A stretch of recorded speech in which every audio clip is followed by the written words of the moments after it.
রবীন্দ্র জাদেজা সবচেয়ে শক্তিশালী সেনাপতি হয়েও প্রচারের আলোর বাইরে থেকে যাওয়া জাদেজা যুগের অবসান হলো টি-20-র ময়দানে।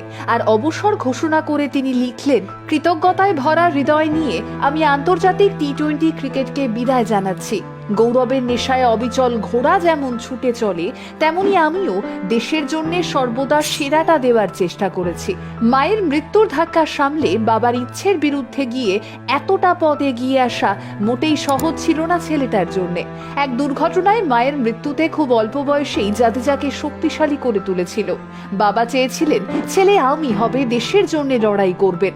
সেই ছেলে বড় হয়ে আমি হলো, তবে ব্যাট হাতে। দেশের শক্তিশালী এক যোদ্ধায় পরিণত হলো মা হারানো ছেলেটা। বয়স 35 হলেও 30 গজের ভেতরের সার্কেলে জাদেজার হাতে বল গেলে এখনো যে কোনো ব্যাটার আতঙ্কে থাকেন তা নতুন করে বলার অপেক্ষা রাখে না। জাদেজার হাত থেকে বল ফসকানো অসম্ভব এক ব্যাপার।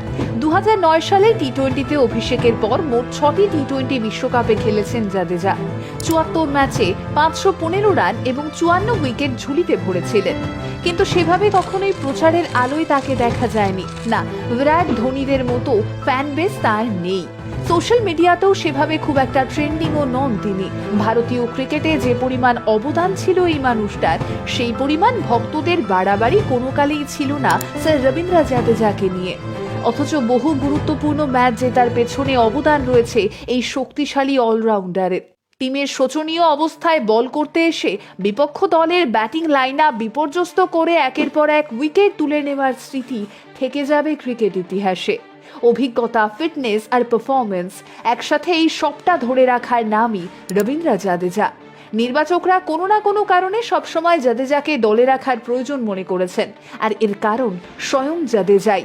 হয় বোলিং ভালো, না হলে ফিল্ডিং, আর না হলে ব্যাটিং। আর এখানেই তিনি অদ্বিতীয় হয়ে থেকে গিয়েছেন বরাবর।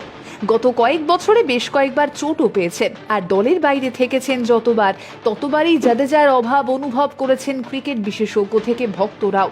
আর এবারে সেই অভাব চিরস্থায়ী করে দিয়েই বরাবরের মতো নিঃশব্দে সরে গেলেন। জায়গা ছেড়ে দিলেন নতুনদের জন্যে। তরুণদের সঙ্গে পাল্লা দিয়ে যে ফিল্ডিংয়ের নমুনা তিনি মাঠে রাখতেন তা সত্যিই প্রশংসনীয়। আমরা বিরাট, ধোনি, যুবরাজদের বিকল্প নিয়ে ভেবে চলি, কিন্তু জাদেজার বিকল্প? না, সেই উত্তরটাও নেই আমাদের কাছে। ধন্যবাদ স্যার জাদেজা। 2009 থেকে 2024 এই দীর্ঘ পথ জুড়ে ব্যাটে, বলে, ফিল্ডিংয়ে ম্যাজিক দেখানোর জন্যে।